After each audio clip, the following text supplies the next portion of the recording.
আমার পক্ষে কি আপনাকে বলা সম্ভব ছিল যে আমরা এখন যে পৃথিবীতে বাস করি তার কোনো অস্তিত্বই থাকার কথা ছিল না? আরও বেশি সংখ্যক জাতিরাষ্ট্র, প্রতিযোগী ধর্ম এবং যুদ্ধ ও শিল্পের দ্বারা গঠিত বিশ্বশক্তিগুলোর পরিবর্তে যদি কেবল একটি এবং শুধুমাত্র একটিই রাজ্য, শুধু একটি আইন থাকত, তবে কেমন হতো?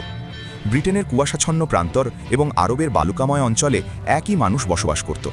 কিন্তু যদি রোমান সাম্রাজ্য কখনোই শেষ না হতো? অনেকটা গল্পের মতো শোনালেও এটি আপনার ভাবনার মতো এতটা অসম্ভব নয়।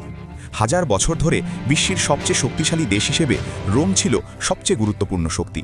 এর পথগুলো অনেক দেশকে একত্রে যুক্ত করেছিল। যে কোনো বিদ্রোহীকে এর সশস্ত্র বাহিনী দ্বারা দমন করা হতো। এর ধারণা, যেমন দেশপ্রেম, প্রকৌশল এবং আইন, আধুনিক বিশ্বের ওপর প্রভাব ফেলেছিল। তারপরও এটি পঞ্চম শতাব্দীতে ভেঙে পড়েছিল।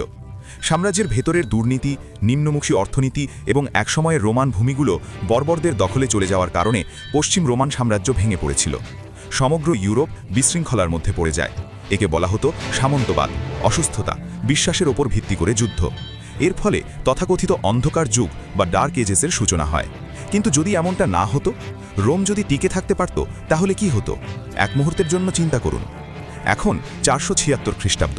ইতিহাস সম্পর্কে আমরা যা জানি, এই সময়েই বারবারিয়ান জেনারেল ওডোয়াসার সর্বশেষ পশ্চিম রোমান শাসক রোমুলাস অগাস্টুলাসকে চিরতরে ক্ষমতাচ্যুত করেন। যাই হোক, চলুন গল্পটা বদলে দিই।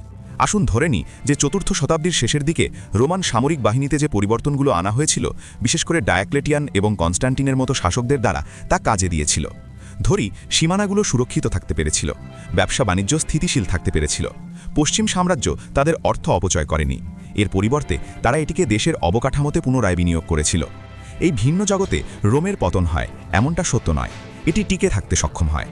এর কারণে ষষ্ঠ শতাব্দী নাগাদ ইউরোপ আলাদা আলাদা জার্মানিক দেশের বদলে তখনও রোমান শাসিত একটি একক অঞ্চল। সবকিছুই বদলে যেতে পারত। ভাষা হলো সবচেয়ে গুরুত্বপূর্ণ বিষয়। ইউরোপ যদি বিভক্ত না হতো, তবে ল্যাটিন থেকে আসা ফরাসি, স্প্যানিশ, ইটালীয়, পর্তুগিজ বা রোমানীয় কোনো ভাষা থাকত না। বিকল্প হিসেবে ভালগার ল্যাটিন এমন একটি প্রমাণিত ভাষায় পরিণত হয় যা সাম্রাজ্যের সবাই বলে। আমরা এই ভাষাকে ইম্পেরিয়াল ল্যাটিন বলবো। একটি সাধারণ ভাষা থাকা স্কুলিং, যোগাযোগ এবং পড়া ও লেখা শেখার গতি বাড়াতে সাহায্য করতে পারে। এটি এমন একটি আমলাতান্ত্রিক অভিজাত শ্রেণী তৈরি করে যারা অনুবাদের প্রয়োজন ছাড়াই ব্রিটেন থেকে ফিলিস্তিন পর্যন্ত অবিচ্ছিন্নভাবে কাজ করে। এরপর আছে বিশ্বাস বা ধর্ম।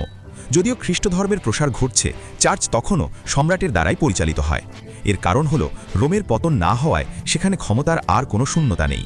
কোনো বড় ধরনের বিভাজনও হয়নি। পোপ আরও বেশি স্বাধীন হয়ে ওঠেননি। কোনো প্রোটেস্ট্যান্ট রিফরমেশন বা সংস্কারের ঘটনা একেবারেই ঘটেনি। ধর্ম কোনো বিতর্কিত বিষয় হওয়া বন্ধ করে এবং এমন একটি ব্যবস্থায় পরিণত হয় যা সরকার দ্বারা সমর্থিত। তার ওপর এই একতা প্রবৃদ্ধির দিকে নিয়ে যায়। অষ্টম শতাব্দীর মধ্যে সাম্রাজ্য জার্মানিয়ার দিকে আরও বেশি এগিয়ে গেছে এবং এর সেনাবাহিনী দ্বারা ইতোমধ্যে ধ্বংসপ্রাপ্ত ভূমিগুলো দখল করে নিয়েছে। দানিউব নদীকে আর সীমান্ত হিসেবে দেখা হয় না, এগুলোকে এখন রাস্তা হিসেবে দেখা হয়। রোমের বিশ্বজয়ের কোনো কারণ ছিল না, এতে কেবল সামান্য একটু সময় লেগেছিল। সাম্রাজ্যবাদী ব্যবস্থাটি আরও আধুনিক হতে পারে কারণ এটিকে ভেঙে পড়তে হয় না। আলেকজান্ড্রিয়ার হিরোর মতো প্রাথমিক রোমান প্রকৌশলীরা শত শত বছর ধরে বিদ্যমান বাষ্প প্রযুক্তিকে কিভাবে উন্নত করা যায় তার ইঙ্গিত দিয়েছিলেন। দশম শতাব্দীর শুরু থেকে রোমের নিজস্ব শিল্প বিপ্লব ঘটে। স্টিম পাম্প দ্বারা চালিত অ্যাকুয়াডাক্টের কথা চিন্তা করুন। রোমের রাস্তাগুলো আলোকিত করতে গ্যাস লাইট ব্যবহার করা হতো। রোমান সৈন্যদের লোহায় মোড়ানো যুদ্ধ ওয়াগান দ্বারা সাহায্য করা হতো, যেগুলোকে কখনো কখনো প্রাথমিক রূপের ট্যাঙ্ক বলা হতো। জুডিয়া এবং গলের ওপর দিয়ে উড়ে যাওয়া এয়ারশিপগুলো ঈগল খচিত পতাকা বহন করত। স্থিতিশীলতাই প্রশ্নকে জন্ম দেয়, যা বিজ্ঞানের গতিকে ত্বরান্বিত করে। তার উপর রোম সবকিছু শৃঙ্খলার মধ্যে রাখার ব্যাপারে সচেতন ছিল। 1200 সালের দিকে রাজ্যটি ইউরেশিয়া এবং উত্তর আফ্রিকার প্রায় বেশিরভাগ অংশ জুড়ে বিস্তৃত ছিল।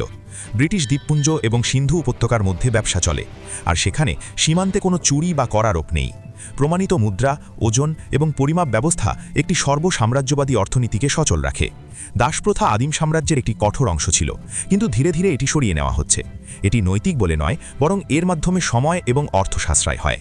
মেশিন এবং শ্রমিক গোষ্ঠী এর জায়গা নিয়েছে। দেশে বসবাসকারী জনগণকে অবশ্যই পাবলিক স্কুলের পড়াশোনা শেষ করতে হবে।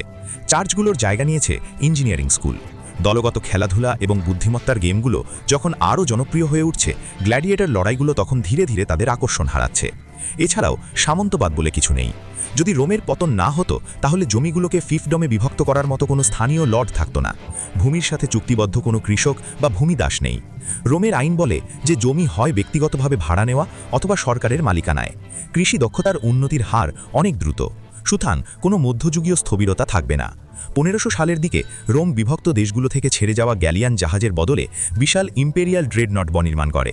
আমেরিকায় আগত প্রথম মানুষগুলো কনকুইস্টেডর নয়, বরং তারা হলো জরিপকারী, নির্মাতা এবং যারা আগে থেকেই সেখানে বাস করত। অ্যাজটেক এবং ইনকাদের মতো নিজস্ব জাতিগুলো এক ভিন্ন ধরনের আক্রমণকারীর মুখোমুখি হয়, যারা চার্চ ধ্বংস করার বদলে রাস্তা তৈরি করে, যারা নিশ্চিহ্ন করার বদলে একত্রিত করে এবং সমন্বয় সাধন করে। বস্তুত ভাইরাসগুলো এখনও ছড়িয়ে পড়ছে। তা সত্ত্বেও একটি ঐক্যবদ্ধ রোমের কাছে রোগব্যাধি নিয়ন্ত্রণ, গবেষণা এবং লড়াই করার জন্য প্রয়োজনীয় যন্ত্রপাতি থাকবে। আপনি কি 1300 সালের কথা বলছেন? এটি ঘটেছিল, কিন্তু তা 300 বছর আগে।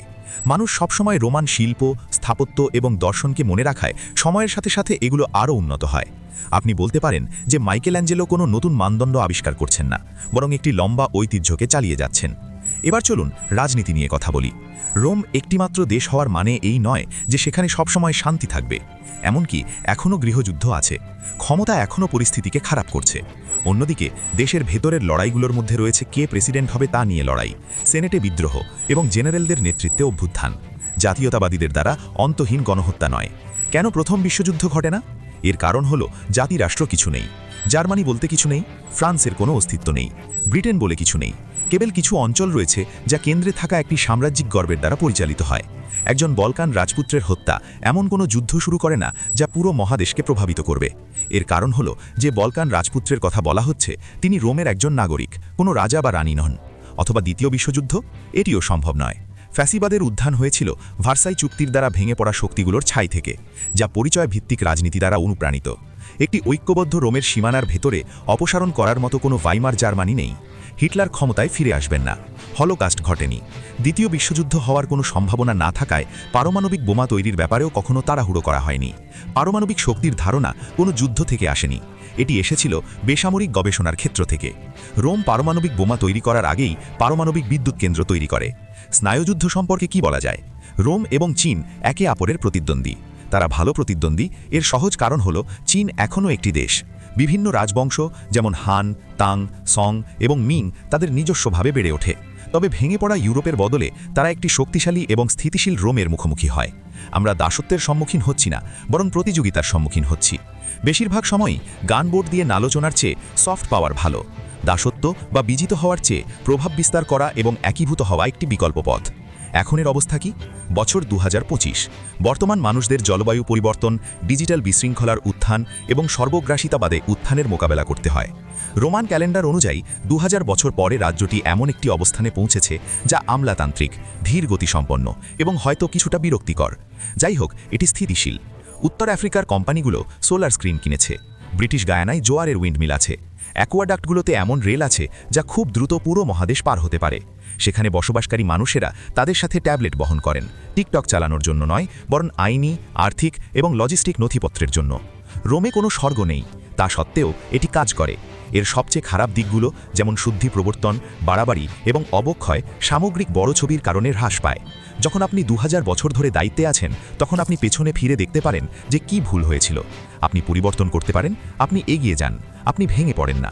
তবুও সমস্যাটি এখানেই, আমরাই কি থাকতে পারি? অবাধ্যতা ছাড়া আমাদের কাছে কি ধরনের স্বাধীনতা থাকত? যদি অন্ধকার যুগ না থাকত, তবে আমরা আলোকে কতটা ভালোবাসতাম? বিদ্রোহ ছাড়া আমরা কখনোই ক্ষমতাকে প্রশ্ন করতে পারতাম? এটা সম্ভব যে রোমের কখনোই পতন হয়নি। হয়তো এটি সময়ের সাথে সাথে কেবল আরও ভালো হয়েছে। কোনো না কোনোভাবে এটি এখনও সবচেয়ে গুরুত্বপূর্ণ বিষয় হতে পারে। আপনি আমাদের আদালত, দালানকোঠা এবং রাজনীতির মধ্য দিয়ে সেই সময়ের নিয়ম, প্রতীক এবং শব্দগুলোর প্রতিধ্বনি শুনতে পান। আমরা সেনেটে আছি, আমরা প্রজাতন্ত্রের মাঝে আছি, সেখানে লিজিয়ানগুলো রয়েছে। রোম সেখানে না থাকলেও রোমের একটি ছায়া রয়েছে। তাই রোমের সাম্রাজ্যের কখনো পতন না হলে কি হতো, সেটা হয়তো আসলেই জিজ্ঞাসা করার মতো প্রশ্ন নয়। সবচেয়ে ভালো প্রশ্ন হতে পারে, এটি কি আসলেই কখনো মারা গেছে?